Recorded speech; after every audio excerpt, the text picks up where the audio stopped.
السلام علیکم ورحمۃ اللہ وبرکاتہ۔ یہ دارالسلام اسٹوڈیو ہے۔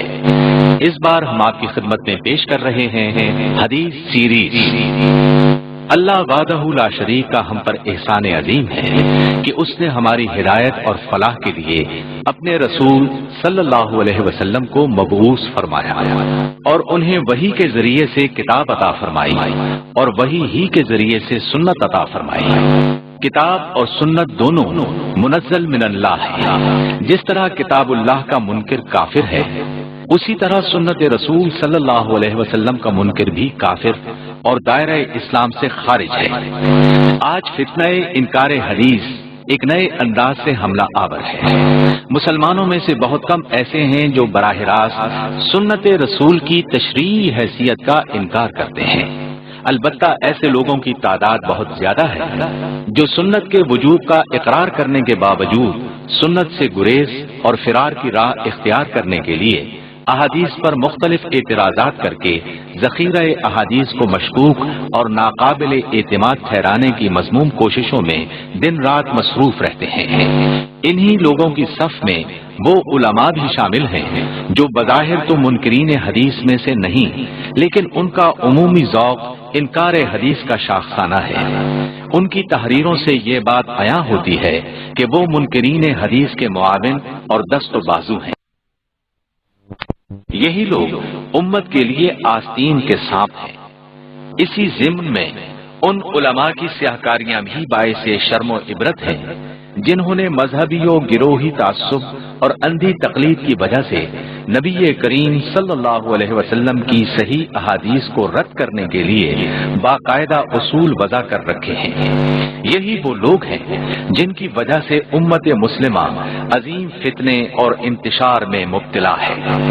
منکرین حدیث نے انکار حدیث کا عظیم فتنہ کھڑا کر کے دین اسلام کے خلاف سنگین ترین سازش کا ارتکاب کیا ہے۔ شاید ہی کوئی فتنہ اس قدر شدید ہو جس نے دین اسلام کی بنیاد شریعت کا سرچشمہ اور ماخذ اساسی پر حملہ کر کے پورے دین کو گرانے کی ناکام کوشش کی ہو۔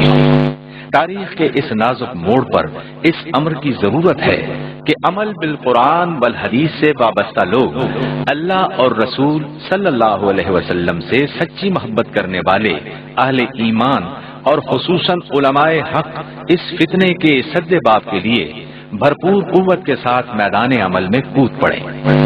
سب سے زیادہ ذمہ داری بھی انہی لوگوں پر عائد ہوتی ہے جو حقیقی معنوں میں قرآن و حدیث کے علمبردار ہیں۔ اگر یہ لوگ حدیث کی مدافعت کے لیے آواز بلند نہیں کریں گے تو پھر اس کام کو اور کون لوگ کریں گے؟ اس اہم فریضے میں ذرہ برابر کوتاہی بھی حرام ہے۔ اسی اہم فریضے کی ادائیگی کی کوشش میں دارالسلام اسٹوڈیو نے 8 حصوں پر مشتمل حدیث سیریز تیار کی ہے، جس میں کوشش کی گئی ہے کہ حدیث کے متعلق تمام پہلوؤں پر روشنی ڈالی جائے اور خصوصاً منکرین حدیث کے باطل اور لغو اعتراضات کا تشفی بخش جواب بھی دیا جائے۔ ان 8 حصوں میں بعض جگہ کچھ مکالمے شامل کیے ہیں جو فقط سمجھنے اور سمجھانے کے لیے ہیں۔ ہم اس سیٹ کی تیاری کے لیے الفاظ اکیڈمی اسلام آباد کے ذمہ داران جناب خلیل الرحمان چشتی اور جناب محمد خان منہاج صاحب کے شکر گزار ہیں جنہوں نے اس کے لیے بنیادی مسودہ فراہم کیا۔ حدیث سیریز میں حدیث کی شرعی حیثیت، حدیث و سنت کا دائرہ کار، اصول حدیث، خبر واحد حجت ہے، اقسام حدیث اور ائمہ محدثین، فتح وضع حدیث، روایت حدیث کی تاریخ اور محدثین کے حالات زندگی، اور منکرین حدیث کے اعتراضات اور ان کے جوابات جیسے اہم اور علمی موضوعات کا تذکرہ کیا گیا ہے۔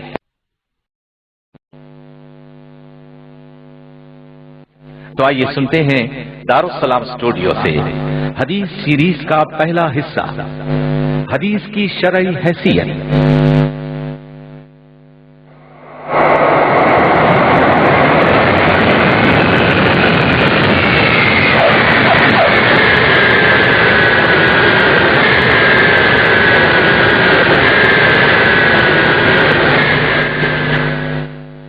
لو بھائی، پروفیسر ظفر اقبال صاحب آ گئے۔ ابو آپ نے بتایا نہیں پروفیسر ظفر اقبال انکل کون ہیں؟ پہلے کبھی ذکر سننے میں نہیں آیا۔ بات یہ ہے بھائی، یہ میرے بچپن کے دوست اور کلاس فیلو ہیں۔ کالج کے زمانے تک ہم کلاس فیلو رہے، بس یوں سمجھ لو میرے سب سے زیادہ قریبی دوست یہی ہیں۔ اور یہ امریکہ کس سلسلے میں گئے تھے؟ اپنے دفتر کی طرف سے گئے تھے، انجینئر ہیں نا، بہت سے ملکوں میں جانا پڑتا ہے انجینئر حضرات کو۔ میں سمجھ گیا، تو اب یہ کچھ دن ہمارے ہاں ٹھہریں گے؟ ہاں، 10 دن ہمارے ہاں قیام کریں گے، پھر اپنے شہر چلے جائیں گے، اور ایسا میری درخواست پر کر رہے ہیں۔ لو تمہارے انکل آ گئے۔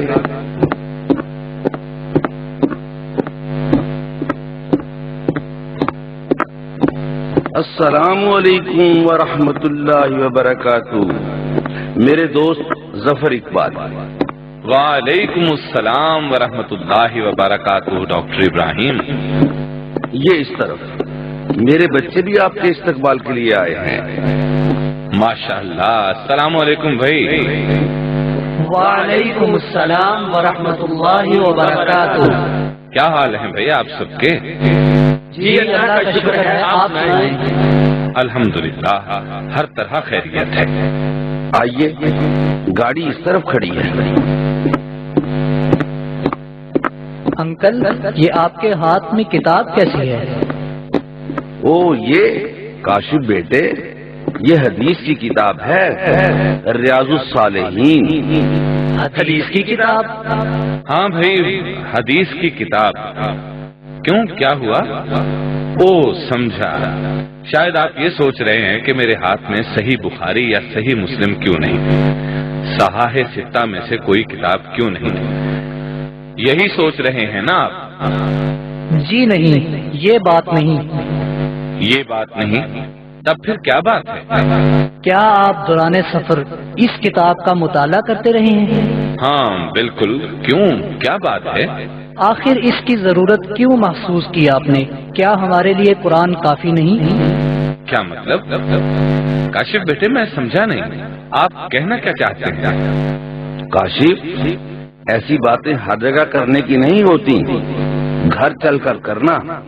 آپ کے انکل یوں بھی تھکے ہوئے ہیں، پہلے کچھ آرام کریں گے، آخر یہ ہمارے ساتھ 10 دن گزاریں گے۔ اس موضوع پر خوب جی بھر کر باتیں کرنا۔ جی نہیں۔ کیا مطلب جی نہیں؟ کیا جی نہیں؟ اب میں گھر پہنچ کر آرام نہیں کروں گا، کاشف بیٹے سے اس موضوع پر ان کا نقطۂ نظر سنوں گا۔ ویسے جو بات کاشف نے کہی، کیا آپ سب بھی اسی کے قائل ہیں؟ جی بالکل، ہم سب کا یہی موقف ہے۔ قرآن کے ہوتے ہوئے حدیث کی کوئی ضرورت نہیں، اور یہ بات ہم قرآن سے ثابت کر سکتے ہیں۔ خوب، لیکن اس طرف معاملہ الٹ ہے۔ کیا مطلب؟ آپ کیا کہنا چاہتے ہیں؟ میں نے بھی اس موضوع پر بہت مطالعہ کیا ہے، اور میرا نقطۂ نظر آپ لوگوں کے بالکل الٹ ہے۔ میں یہ کہتا ہوں کہ احادیث کے بغیر قرآن کریم کو سمجھنا ممکن نہیں۔ ہمیں اس زندگی میں قدم قدم پر احادیث کی ضرورت پیش آتی ہے۔ نبی اکرم صلی اللہ علیہ وسلم کی مبارک سنتوں کا پتہ ہمیں احادیث سے چلتا ہے۔ اور ایک منٹ پروفیسر صاحب، یہ باتیں کار میں تو ختم ہوں گی نہیں، یہ تو بہت طویل موضوع ہے۔ میں آپ کو پہلے بتا دینا پسند کروں گا کہ ہمارے کچھ دوست عالم ہیں، یہ سب باتیں ہم نے انہی سے سیکھی ہیں۔ ان کا کہنا ہے کہ قرآن کے ہوتے ہوئے احادیث کی کوئی ضرورت نہیں، مطلب یہ کہ ہم اس میدان کے ماہر نہیں ہیں۔ اگر آپ محسوس نہ کریں تو ہم انہیں بلا لیں گے، پھر آپ ہمارے سامنے ان سے یہ بحث کیجیے گا، ہم غور سے سنیں گے، اور اللہ نے چاہا تو ہم جان لیں گے کہ اس معاملے میں درست راستے پر کون ہے۔ یہ معاملہ خطرناک ہے۔ کیا کہا آپ نے؟ خطرناک؟ ہاں خطرناک، لیکن آپ اپنے ان علماء کو ضرور بلائیں، ہم بہت اچھے ماحول میں بات چیت کو کسی نتیجے تک لے جائیں گے انشاءاللہ۔ لیکن یہ معاملہ خطرناک کیسے ہے؟ اللہ نے چاہا تو میں اس کی بھی وضاحت کروں گا۔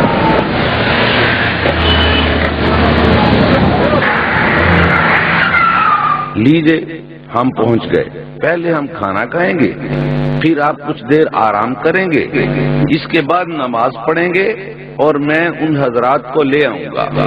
بالکل ٹھیک. لیکن انکل.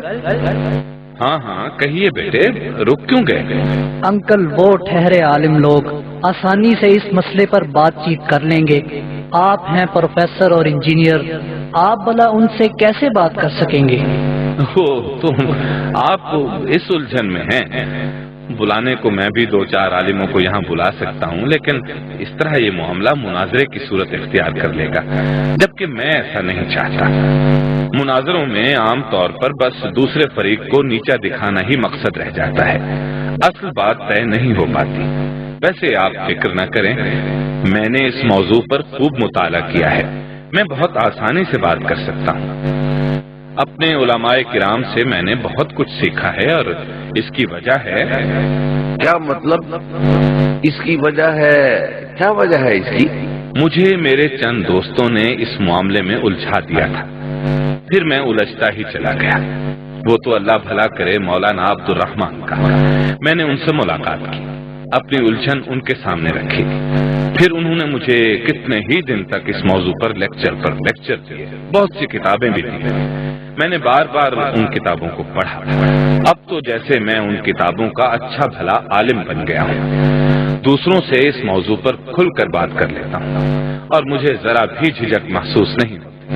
آپ دیکھ ہی لیں گے کہ میں ان سے کس طرح کھل کر بات کرتا ہوں.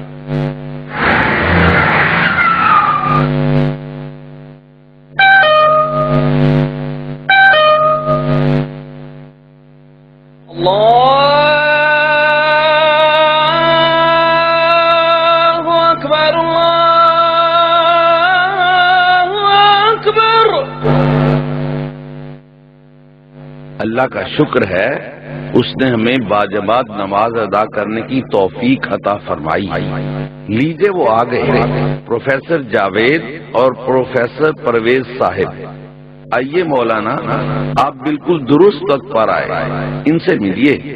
یہ ہیں میرے قریبی دوست پروفیسر ظفر اقبال صاحب، اور ظفر اقبال صاحب یہ ہیں پروفیسر جاوید صاحب اور پروفیسر پرویز صاحب. السلام علیکم ورحمۃ اللہ. وعلیکم السلام ورحمۃ اللہ وبرکاتہ. ہاں تو ڈاکٹر صاحب کیا مسئلہ ہے؟ وہی پرانا مسئلہ ہے. ہمارے دوست پروفیسر ظفر اقبال صاحب کا خیال بھی یہی ہے کہ احادیث کے بغیر قرآن کو نہیں سمجھا جا سکتا. مطلب یہ کہ پورے دین پر عمل نہیں ہو سکتا، جبکہ ہم اور آپ جانتے ہیں کہ قرآن کے ہوتے ہوئے ہمیں احادیث کی ضرورت نہیں. بالکل یہی بات ہے، اور یہ بات ہم قرآن ہی سے ثابت کر سکتے ہیں. گویا آپ کہتے ہیں کہ قرآن کی موجودگی میں احادیث کی کوئی ضرورت نہیں، اور آپ اپنا یہ موقف قرآن سے ثابت کر سکتے ہیں. اس میں کیا شک ہے؟ چلیے پھر شروع کرتے ہیں. بالکل ٹھیک، مناظرہ نہیں ہوگا، میں اپنی بات شروع کرتا ہوں. اعوذ باللہ من الشیطان الرجیم، بسم اللہ الرحمن الرحیم. ہم یہ بات کیوں کہتے ہیں کہ قرآن کے ہوتے ہوئے احادیث کی ضرورت نہیں؟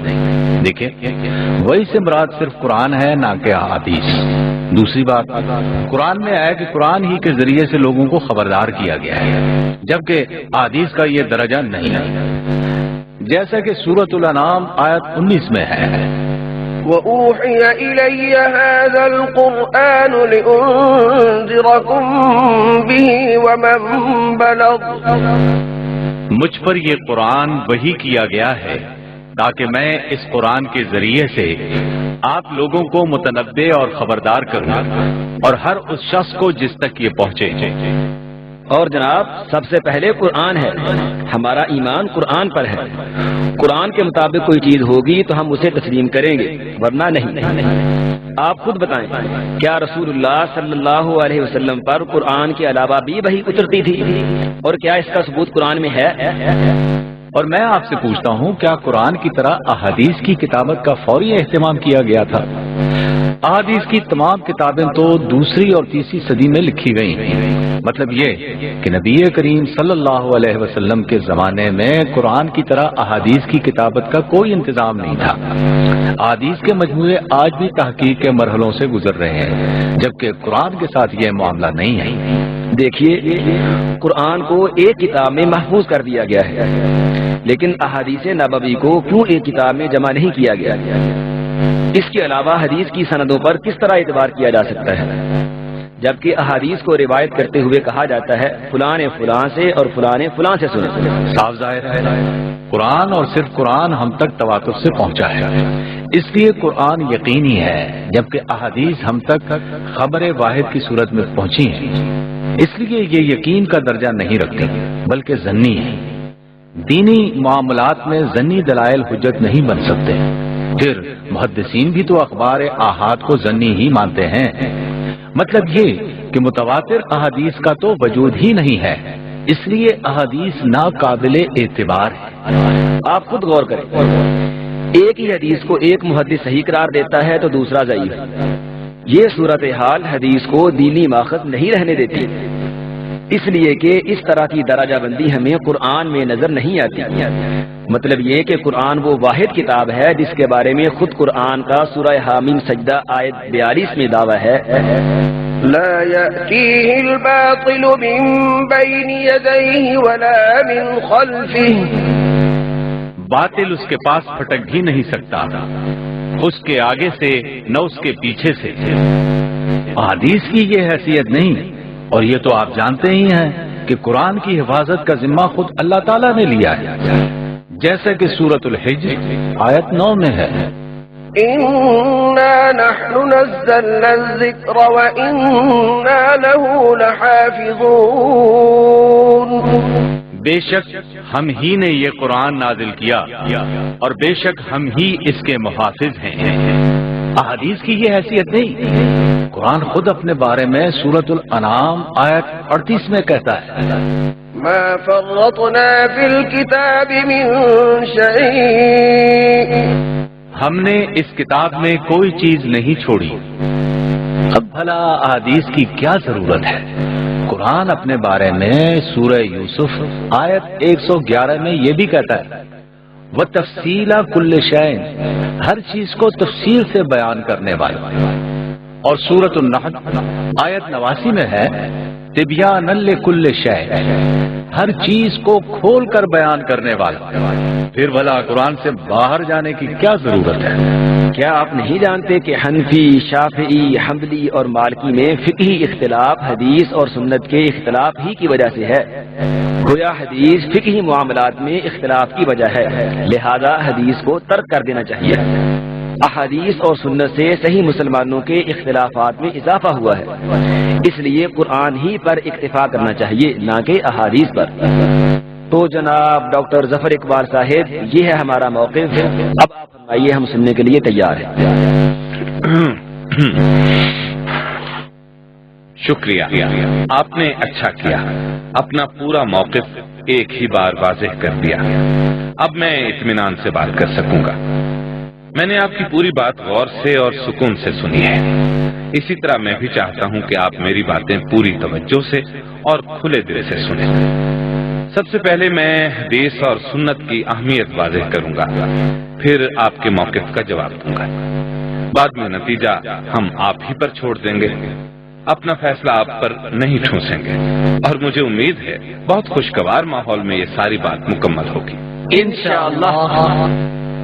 إن الحمد لله نحمده ونستعينه ونستغفره ونعوذ بالله من شرور أنفسنا ومن سيئات أعمالنا، من يهده الله فلا مضل له ومن يضلل فلا هادي له، وأشهد أن لا إله إلا الله وحده لا شريك له، وأشهد أن محمدا عبده ورسوله، أما بعد فإن خير الحديث كتاب الله، وخير الهدي هدي محمد صلى الله عليه وسلم، وشر الأمور محدثاتها وكل محدثة بدعة وكل بدعة ضلالة وكل ضلالة في النار.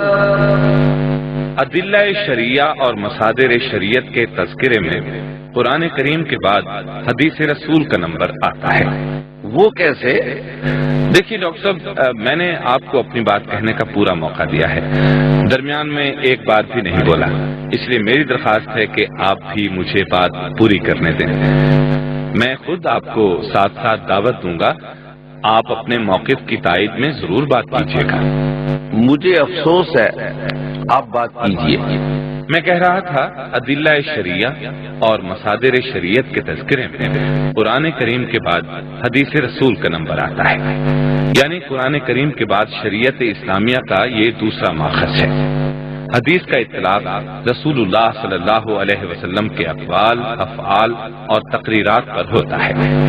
تقریر سے مراد ایسے امور ہیں جو رسول کریم صلی اللہ علیہ وسلم کی موجودگی میں کیے گئے، لیکن آپ نے ان پر کوئی انکار نہیں فرمایا بلکہ خاموش رہ کر اس پر اپنی پسندیدگی کا اظہار فرما دیا. ان تینوں قسم کے علوم نبوت کے لیے بالعموم 4 الفاظ استعمال کیے گئے ہیں: خبر، اثر، حدیث، سنت.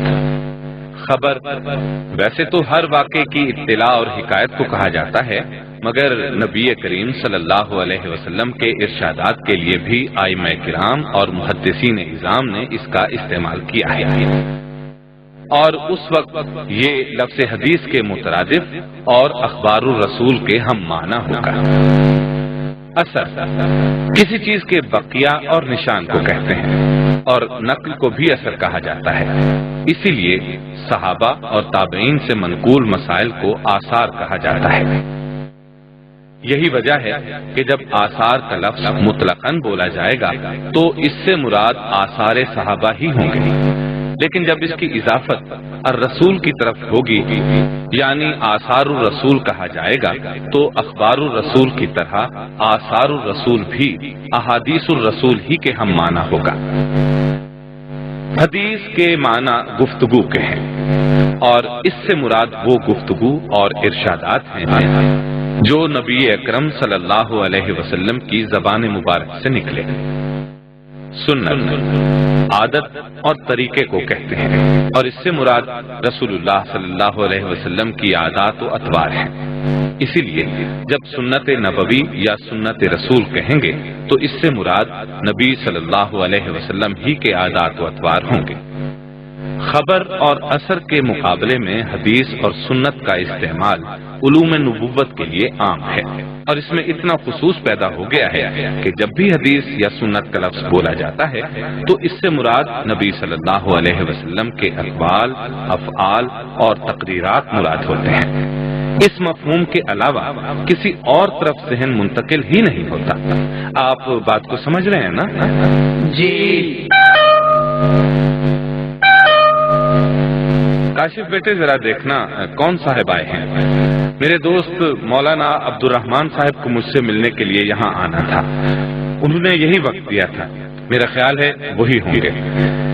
اس صورت میں آپ انہیں یہیں لے آئیے گا. جی اچھا.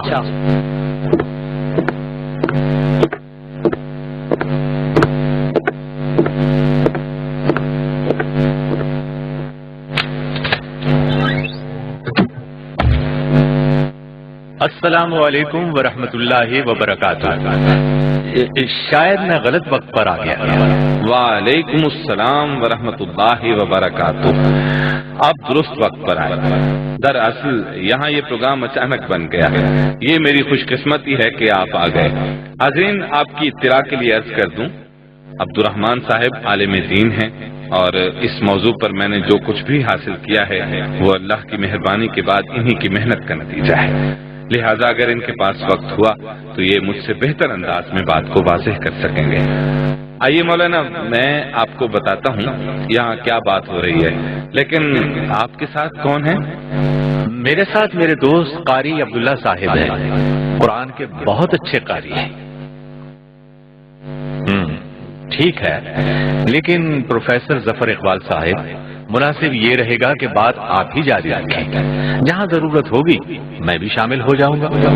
جی اچھا، یوں ہی صحیح۔ ہاں تو میں کہہ رہا تھا، بعض لوگوں نے حدیث اور سنت کے مفہوم میں بھی فرق کیا ہے کہ سنت سے مراد رسول اللہ صلی اللہ علیہ وسلم کے اعمال اور عادات ہیں اور حدیث سے مراد اقوال، اور بعض لوگوں نے اس سے بھی تجاوز کر کے یہ کہا کہ آپ کے اعمال اور عادات عرب کے ماحول کی پیداوار ہیں، اس لیے ان کا اتباع ضروری نہیں، صرف آپ کے اقوال قابل اتباع ہیں۔ اسی طرح بعض لوگوں نے اس کے برعکس یہ کہا کہ آپ کے اقوال پر عمل ضروری نہیں، جسے وہ حدیث سے تعبیر کرتے ہیں، تاہم آپ کے اعمال مستمرہ یعنی دائمی اعمال قابل عمل ہیں، اسے وہ سنت کہتے ہیں۔ لیکن یہ سب باتیں صحیح نہیں۔ محدثین نے سنت اور حدیث کے مفہوم کے درمیان کوئی فرق نہیں کیا ہے، وہ سنت اور حدیث دونوں کو مترادف اور ہم معنی سمجھتے ہیں۔ اسی طرح سنت سے صرف عادات اور اطوار مراد لے کر ان کی شرعی حجیت سے انکار بھی غلط ہے، اور یہ انکار حدیث کا ایک چور دروازہ ہے۔ اور اسی طرح صرف دائمی اعمال کو قابل عمل کہنا احادیث کے ایک بہت بڑے ذخیرے کا انکار ہے اور مختلف انداز میں منکرین حدیث کی ہم نوائی ہے۔ بہرحال حدیث اور سنت رسول اللہ صلی اللہ علیہ وسلم کے اقوال، افعال اور تقریرات کو کہا جاتا ہے، اور یہ بھی قرآن کریم کی طرح دین کا ماخذ، شریعت کا مصدر اور بذات خود قابل حجت ہے۔ چنانچہ علامہ شوکانی رحمۃ اللہ علیہ اپنی کتاب ارشاد الفحول میں فرماتے ہیں، معلوم ہونا چاہیے کہ اہل علم کا اس بات پر اتفاق ہے کہ سنت مطہرہ تشریع احکام میں مستقل حیثیت کی حامل ہے، اور کسی چیز کو حلال قرار دینے یا حرام کرنے میں اس کا درجہ قرآن کریم ہی کی طرح ہے۔ پھر آگے چل کر لکھتے ہیں، سنت مطہرہ کی حجیت کا ثبوت اور تشریع احکام میں اس کی مستقل حیثیت ایک اہم دینی ضرورت ہے، اور اس کا مخالف وہی شخص ہے جس کا دین اسلام میں کوئی حصہ نہیں۔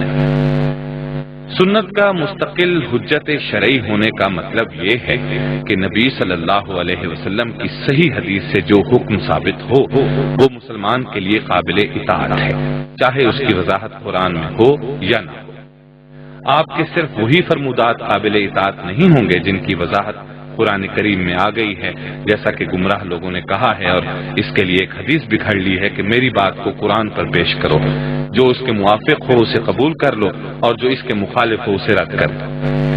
امام یحییٰ بن معین رحمہ اللہ فرماتے ہیں، یہ روایت موضوع ہے اور اسے بے دین لوگوں نے گھڑا ہے، لہذا رسول اللہ صلی اللہ علیہ وسلم کے ہر فرمان پر عمل کرنا ضروری ہے، بشرطے کہ وہ صحیح سند سے ثابت ہو۔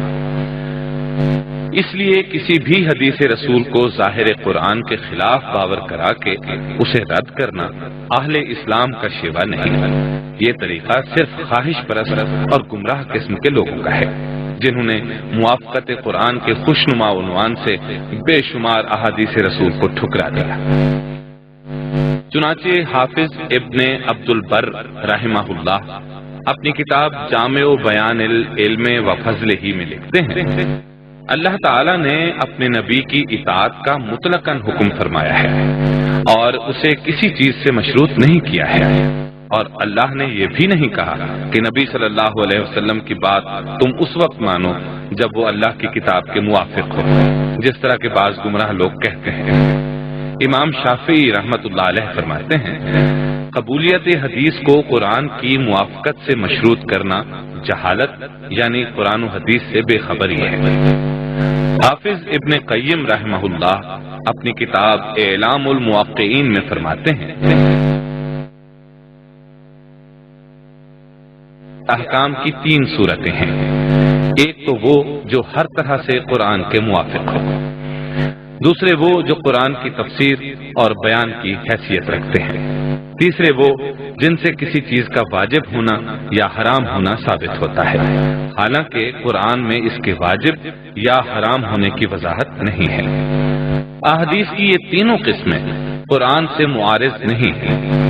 جو حدیثی احکام قرآن سے زائد ہیں وہ نبی صلی اللہ علیہ وسلم کی تشریعی حیثیت کو واضح کرتے ہیں، یعنی ان کی تشریح اور قانون سازی رسول اکرم صلی اللہ علیہ وسلم کی طرف سے ہوئی ہے، جس میں آپ کی اطاعت واجب اور نافرمانی حرام ہے، اور اسے کتاب اللہ سے آگے بڑھنا بھی نہیں کہا جا سکتا، بلکہ یہ اللہ تعالیٰ کے اس حکم کی فرمانبرداری ہے جس میں اس نے اپنے نبی صلی اللہ علیہ وسلم کی اطاعت کا حکم دیا ہے۔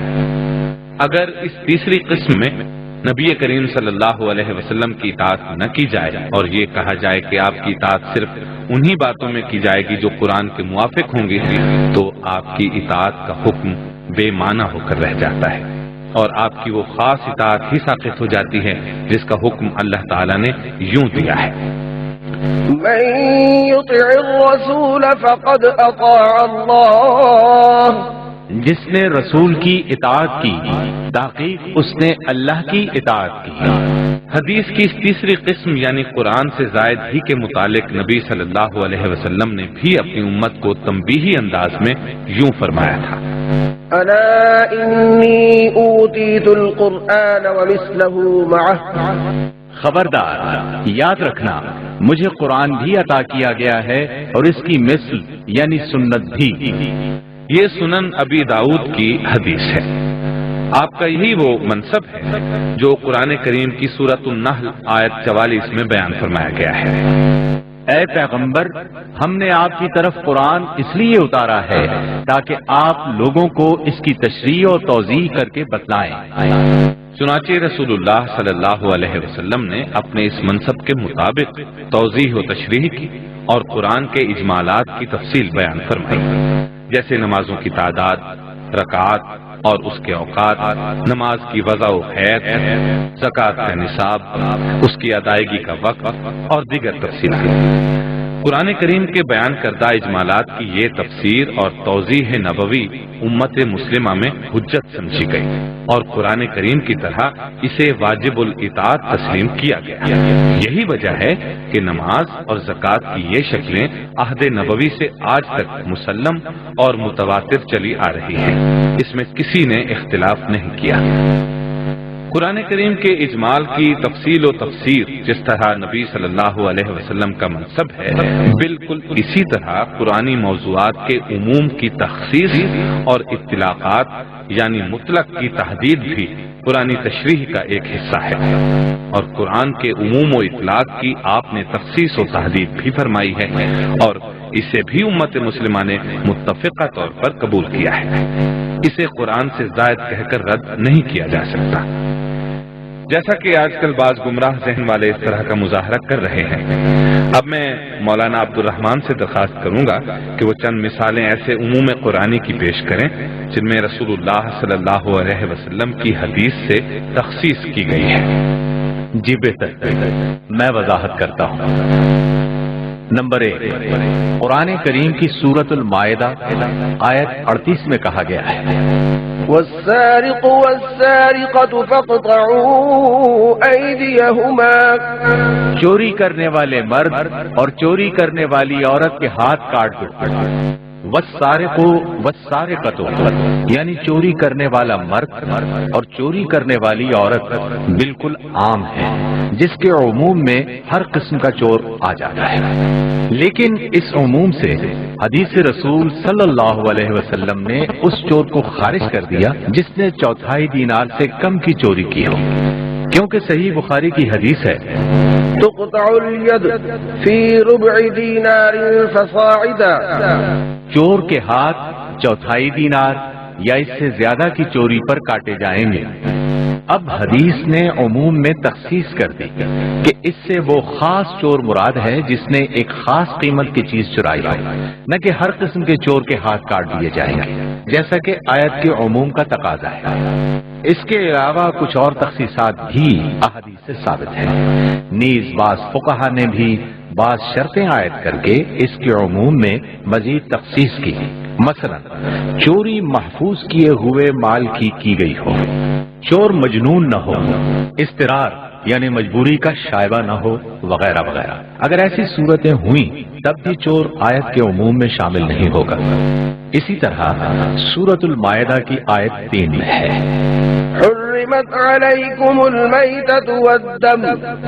مردار اور خون تمہارے لیے حرام ہیں، لیکن اس عموم میں حدیث رسول صلی اللہ علیہ وسلم نے تخصیص کی اور مچھلی اور ٹڈی دو مردار اور جگر اور تلی دو خون حلال قرار دیے، جیسے کہ سنن کبرا بیہقی میں ارشاد نبوی ہے۔ ہمارے لیے دو خون اور دو مردار حلال کیے گئے ہیں، مردار ٹڈی اور مچھلی ہیں، جبکہ خون جگر اور تلی ہیں۔ حالانکہ آیت کے عموم سے یہ چیزیں حرام قرار پاتی ہیں۔ اسی طرح سورۃ الانعام آیت 145 میں ہے، اے نبی کہہ دیجئے میری طرف جو وحی کی گئی ہے میں اس میں کوئی چیز ایسی نہیں پاتا جو کسی کھانے والے پر جو اسے کھائے حرام ہو، مگر یہ کہ وہ مردار ہو یا بہایا ہوا خون ہو یا سور کا گوشت، کیونکہ وہ ناپاک ہے، یا وہ فسق ہو کہ ذبح کرتے وقت اس پر اللہ کے سوا کسی اور کا نام پکارا گیا ہو۔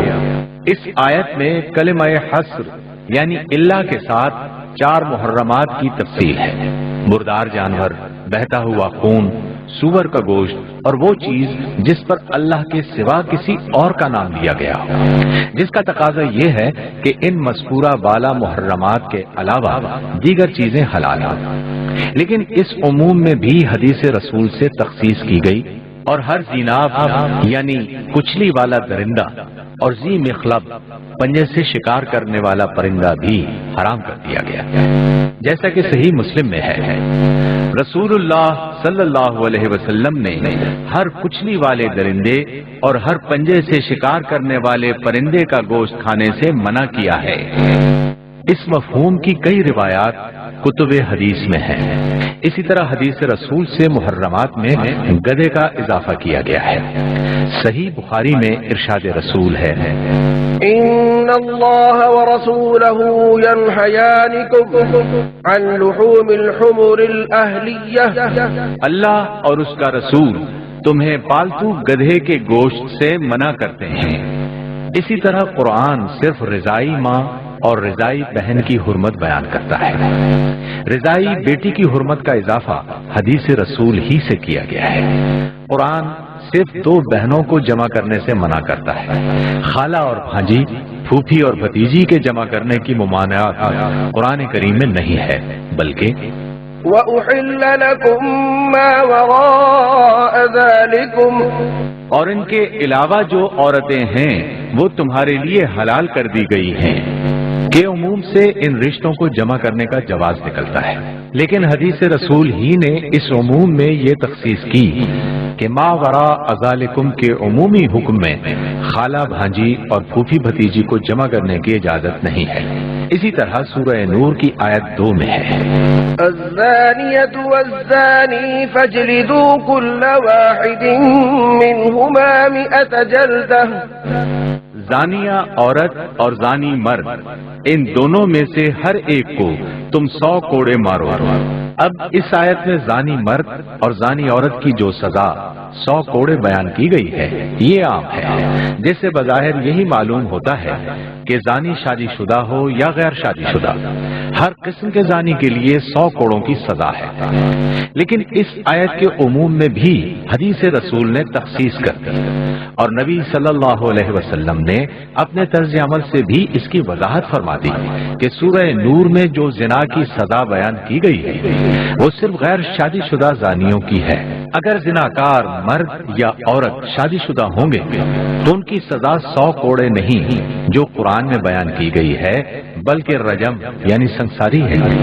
اسی طرح اور متعدد مقامات ہیں جہاں قرآن کے عموم کو حدیث رسول سے خاص اور مقید کیا گیا ہے اور جس کو آج تک سب بالاتفاق مانتے آئے ہیں۔ اس لیے رسول اللہ صلی اللہ علیہ وسلم کا جس طرح یہ منصب ہے کہ آپ قرآن کے مجمل احکام کی تفسیر اور تفصیل بیان فرمائیں، جیسے نمازوں کی تعداد، رکعتوں کی تعداد اور دیگر مسائل نماز، زکوٰۃ کا نصاب اور اس کی دیگر تفصیلات، حج و عمرہ اور قربانی کے مناسک و مسائل اور دیگر اس انداز کے احکام ہیں۔ اسی طرح آپ کو یہ تشریعی مقام بھی حاصل ہے کہ آپ ایسے احکام دین جو قرآن میں موجود نہ ہوں، جس طرح چند مثالیں ابھی آپ سن چکے ہیں، انہیں ظاہر قرآن کے خلاف یا قرآن پر زیادتی یا نسخ قرآن باور کرا کے رد نہیں کیا جا سکتا، کیونکہ ایسے احکام حدیثیہ کو ظاہر قرآن کے خلاف یا قرآن پر زیادتی یا قرآن کا نسخ کہنا ہی غلط ہے۔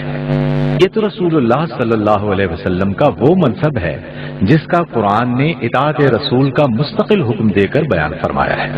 مثلا سورۃ النساء آیت 59 میں ہے، اے ایمان والو اطاعت کرو اللہ کی اور اطاعت کرو رسول کی اور اپنے اولو الامر کی۔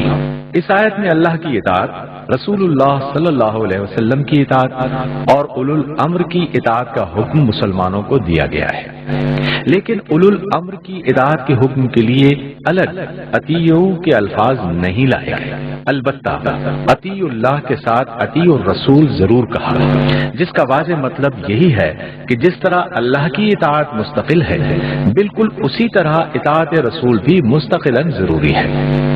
تاہم اولو الامر یعنی فقہا، علماء یا حاکمان وقت کی اطاعت مشروط ہے اللہ اور اس کے رسول کی اطاعت کے ساتھ۔ اگر اولو الامر اطاعت رسول یا اطاعت الہی سے انحراف کرے تو فرمان نبوی کے مطابق لا طاعة لمخلوق في معصية الخالق، مخلوق کی اطاعت سے جہاں خالق کی معصیت ہوگی وہاں مخلوق کی اطاعت جائز نہیں، ان کی اطاعت واجب نہیں رہے گی بلکہ مخالفت ضروری ہوگی۔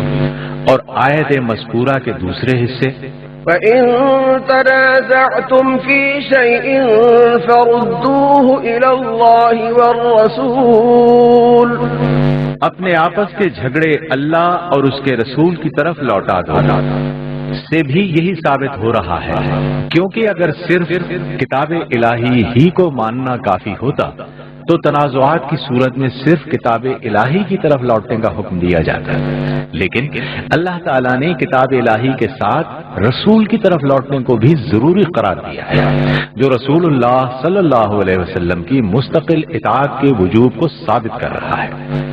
رسول اللہ صلی اللہ علیہ وسلم کی اس مستقل اطاعت کے حکم کو قرآن کریم نے بڑا کھول کر بیان فرمایا ہے۔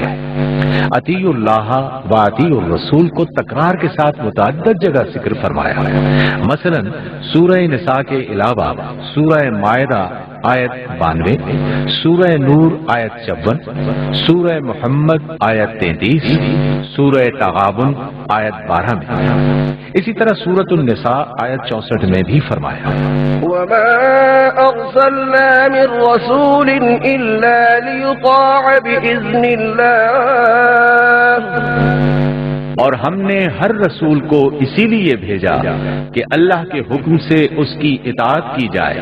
اسی سورت کی آیت 80 میں فرمایا، مَن يُطِعِ الرَّسُولَ فَقَدْ أَطَاعَ اللَّهَ، جس نے رسول کی اطاعت کی بلا شبہ اس نے اللہ کی اطاعت کی۔ اور سورہ آل عمران آیت 31 میں فرمایا، قُلْ إِن كُنتُمْ تُحِبُّونَ اللَّهَ فَاتَّبِعُونِي، کہہ دیجئے اگر تم اللہ سے محبت کرنا چاہتے ہو تو میرا اتباع کرو۔ ان آیات سے واضح ہے کہ رسول اللہ صلی اللہ علیہ وسلم کی حیثیت ایک مطاع اور پیشوا کی ہے۔ آپ کی اطاعت اور اتباع اہل ایمان کے لیے ضروری ہے۔ علاوہ ازیں آپ کو جھگڑوں میں فیصل اور تنازعات کے حل کے لیے حاکم اور حکم بنایا گیا ہے، جیسا کہ سورہ نساء آیت 59 کے علاوہ ان آیات سے بھی واضح ہے۔ سورۃ النساء آیت 65 میں ہے، اے نبی آپ کے رب کی قسم لوگ اس وقت تک مومن نہیں ہو سکتے جب تک کہ اپنے باہمی اختلافات میں آپ کو فیصلہ کرنے والا نہ مان لیں، پھر آپ کے کیے ہوئے فیصلے پر ان کے دلوں میں کوئی تنگی نہ آنے پائے اور وہ اسے دل و جان سے مان لیں۔ سورۃ الاحزاب آیت 36 میں ہے، جب اللہ اور اس کا رسول کسی معاملے کا فیصلہ کر دیں تو پھر کسی مومن مرد و عورت کو اپنے معاملے کا اختیار نہیں۔ ان آیات میں بیان کردہ نبی صلی اللہ علیہ وسلم کی یہ حاکمانہ حیثیت بھی آپ کی مستقل اطاعت کو ضروری قرار دیتی ہے۔ اسی طرح قرآن کریم کی سورۃ الحشر آیت 7 میں ہے، اور رسول تمہیں جو دے وہ لے لو اور جس سے وہ روک دے اس سے رک جاؤ۔ اس آیت میں بھی آپ کا یہی منصب بیان کیا گیا ہے کہ رسول اللہ صلی اللہ علیہ وسلم جس بات کا حکم فرمائیں وہ لے لو، یعنی اس پر عمل کرو، اور جس سے منع فرما دیں اس سے رک جاؤ۔ گویا آپ عامر ہیں، یعنی حکم دینے والے، اور ناہی یعنی منع کرنے والے بھی ہوئے۔ اسی طرح قرآن کریم نے رسول اللہ صلی اللہ علیہ وسلم کے جو فرائض منصبی بیان فرمائے ہیں ان میں تلاوت آیات کے ساتھ ساتھ تعلیم کتاب و حکمت کا بھی ذکر ہے، جیسا کہ سورہ آل عمران آیت 164 اور سورہ جمعہ آیت 2 میں فرمان الہی ہے، يتلو عليهم آياته ويزكيهم ويعلمهم الكتاب والحكمة۔ وہ پیغمبر ان پر اللہ کی آیتوں کی تلاوت کرتا ہے، ان کا تزکیہ کرتا اور ان کو کتاب و حکمت کی تعلیم دیتا ہے۔ سورۃ البقرہ آیت 151 میں ہے، يتلو عليكم آياتنا ويزكيكم ويعلمكم الكتاب والحكمة۔ وہ تم پر ہماری آیتیں پڑھتا ہے، تمہارا تزکیہ کرتا، تمہیں کتاب و حکمت کی تعلیم دیتا ہے۔ ظاہر بات ہے کہ کتاب و حکمت کی تعلیم آیات کی تلاوت سے یکسر مختلف چیز ہے۔ اگر آپ کا مقصد بعثت صرف تلاوت آیات ہی ہوتا، اس کی تعلیم و تشریح آپ کی ذمہ داری نہ ہوتی، تو قرآن کتاب و حکمت کی تعلیم کے الگ عنوان سے اس کا ذکر کبھی نہ کرتا۔ اس سے معلوم ہوا کہ کتاب و حکمت کی تعلیم بھی آپ کا منصب ہے، اور اس سے مراد آپ کی وہی توضیح و تشریح ہے جس کی وضاحت آپ پیچھے سن چکے ہیں۔ بہرحال قرآن کریم کی بیان کردہ تفصیلات سے واضح ہے کہ نبی اکرم صلی اللہ علیہ وسلم کی حیثیت نعوذ باللہ صرف ایک قاصد اور چٹھی رساں کی نہیں ہے، جس طرح کے حدیث کی تشریحی حیثیت سے انکار کر کے باور کرایا جا رہا ہے، بلکہ آپ کی حیثیت ایک مطاع و پیشوا، قرآن کے معلم و مبین اور حاکم و حکم کی ہے۔ اس لیے آپ صلی اللہ علیہ وسلم کے جو فرامین صحیح سند سے ثابت ہیں وہ دین میں حجت اور اسی طرح واجب الاطاعت ہیں جس طرح قرآنی احکام پر عمل کرنا اہل ایمان کے لیے ضروری ہے۔ یہی وجہ ہے کہ صحابہ کرام رضی اللہ عنہم نے قرآن کریم اور احادیث رسول میں کوئی فرق نہیں کیا، اور دونوں کو نہ صرف یکساں واجب الاطاعت جانا بلکہ احادیث کو قرآن ہی کا حصہ گردانا۔ چنانچہ صحیح بخاری میں سیدنا عبداللہ بن مسعود رضی اللہ عنہ کا واقعہ مذکور ہے کہ انہوں نے ایک موقع پر فرمایا، لعن الله الواشمات والموتشمات والمتنمصات والمتفلجات للحسن المغيرات خلق الله۔ اللہ تعالیٰ گودنے والیوں اور گدوانے والیوں پر، چہرے کے بال اکھاڑنے والیوں اور حسن کے لیے آگے کے دانتوں میں کشادگی کرنے والیوں پر لعنت کرے کہ یہ اللہ کی پیدا کی ہوئی صورت میں تبدیلی کرنے والی ہیں۔ سیدنا عبداللہ بن مسعود رضی اللہ عنہ کی اس بات کا علم قبیلہ بنی اسد کی ایک عورت ام یعقوب کو ہوا تو وہ سیدنا ابن مسعود رضی اللہ عنہ کے پاس آئی اور آ کر کہا، مجھے معلوم ہوا ہے کہ آپ نے اس قسم کی عورتوں پر لعنت بھیجی ہے۔ سیدنا ابن مسعود رضی اللہ عنہ نے فرمایا، وما لي لا ألعن من لعن رسول الله صلى الله عليه وسلم ومن هو في كتاب الله۔ آخر میں کیوں نہ ان پر لعنت کروں جن پر رسول اللہ صلی اللہ علیہ وسلم نے لعنت کی ہے اور جو کتاب اللہ کے مطابق بھی ملعون ہیں۔ اس عورت نے کہا، میں نے سارا قرآن پڑھا ہے، اس میں تو کہیں بھی مذکورہ عورتوں پر لعنت نہیں ہے جس طرح کہ آپ کہتے ہیں۔ آپ نے فرمایا، اگر تو قرآن کو غور سے پڑھتی تو اس میں ضرور یہ آیت پاتی۔ وما آتاكم الرسول فخذوه وما نهاكم عنه فانتهوا۔ رسول تمہیں جو دے وہ لے لو اور جس سے وہ روک دے اس سے رک جاؤ۔ وہ عورت کہنے لگی، ہاں یہ آیت تو ہے۔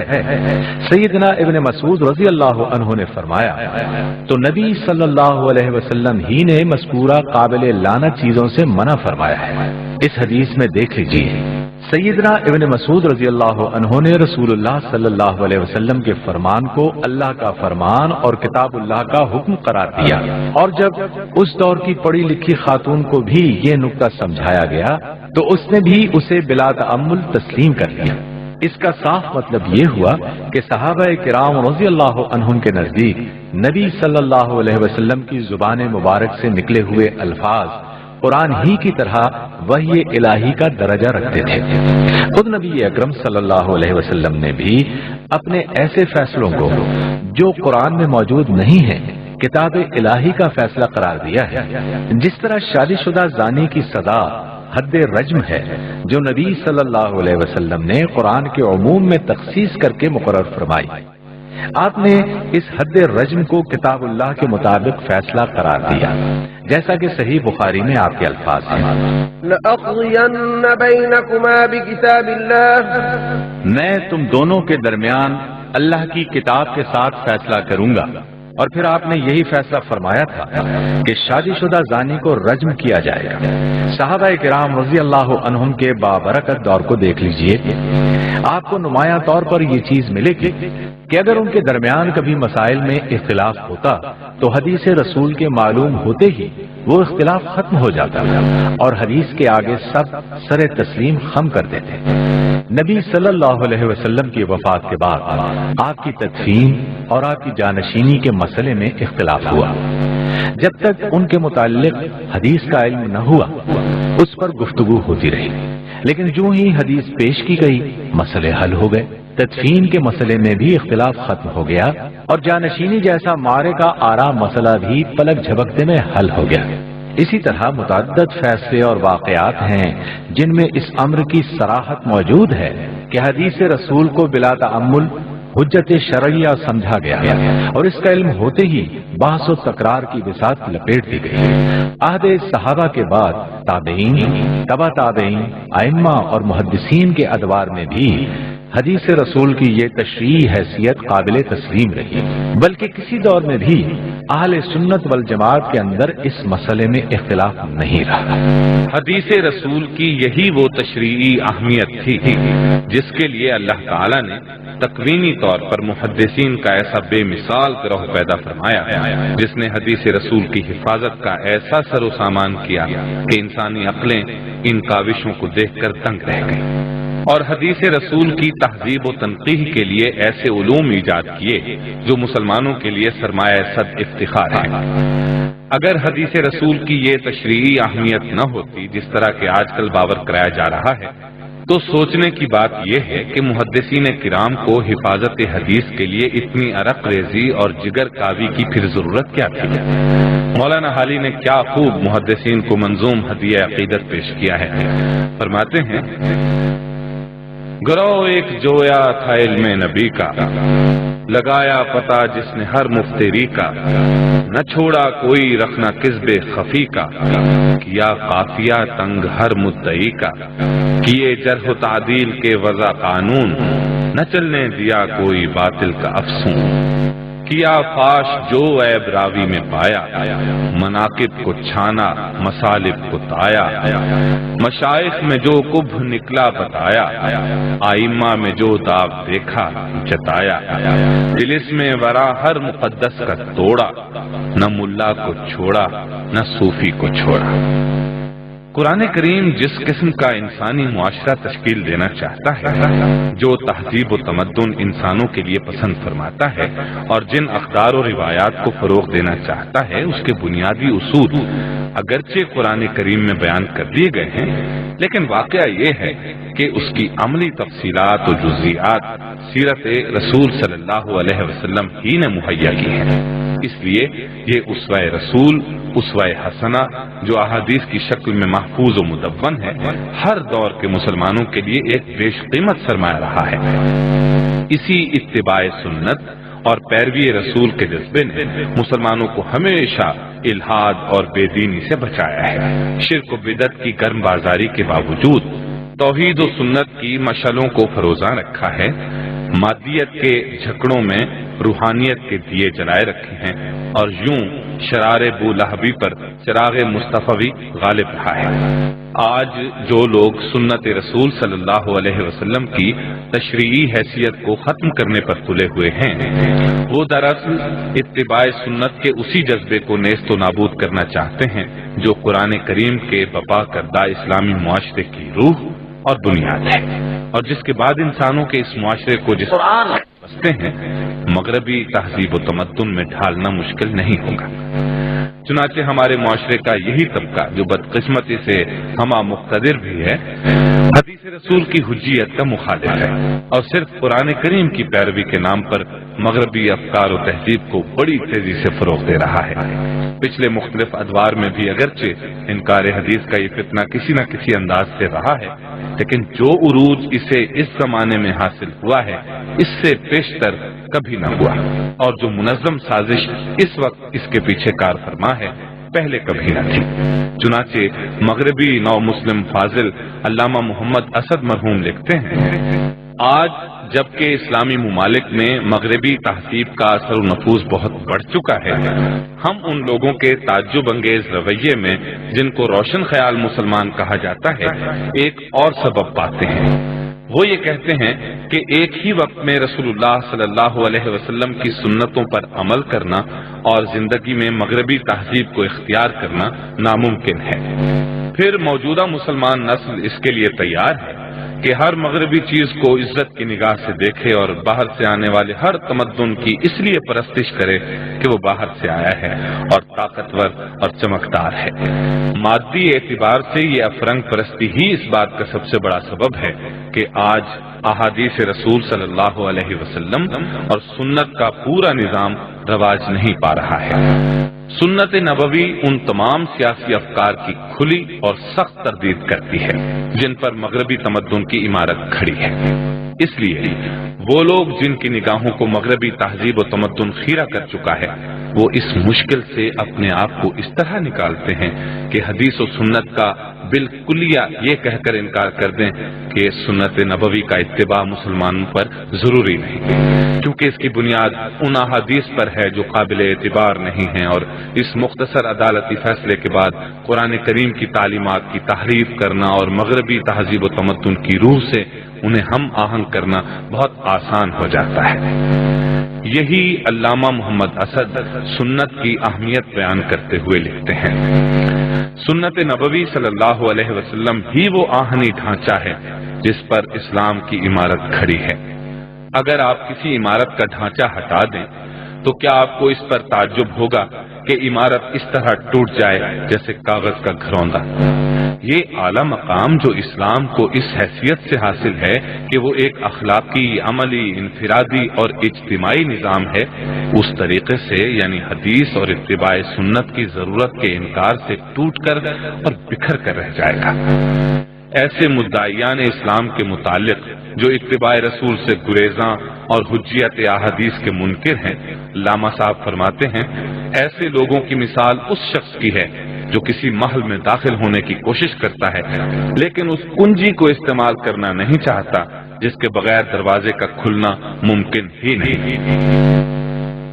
محترم سامعین، ابھی آپ دارالسلام اسٹوڈیو سے حدیث سیریز کا پہلا حصہ حدیث کی شرعی حیثیت سن رہے تھے۔